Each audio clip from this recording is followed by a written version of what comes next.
আসসালামু আলাইকুম। আমি মহসিন অ্যাডভোকেট, জেলা ও দায়রা জজ আদালত, ঢাকা। আমি বাদল ল একাডেমি কর্তৃক পরিচালিত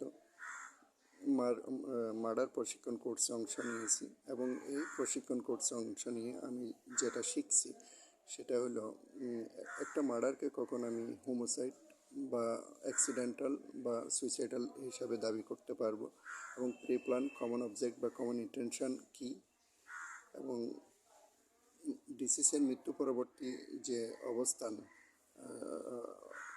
সে সম্পর্কে জানতে পারছি, এবং তৎবিষয়ে ডক্টরকে কীভাবে জেরা করতে হবে সেটা আমরা শিখছি। এবং অটোপসি রিপোর্ট বা সুরতাহল রিপোর্ট কখন কীভাবে প্রস্তুত করতে হবে এবং সে বিষয়ে কীভাবে জেরা করতে হবে সেটা আমরা জানতে পেরেছি।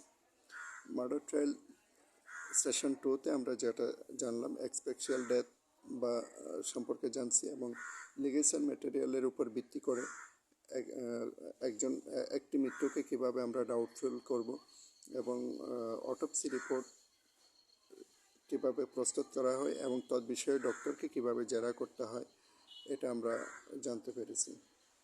তবে আমার এই অর্জিত জ্ঞান, আমি মনে করি আমার প্রশিক্ষণ বা আমার এই প্রশিক্ষণের যে অর্জিত জ্ঞান সেটা আমার প্র্যাকটিসে অনেক অনেক পালক যুক্ত করবে বলে মনে করি।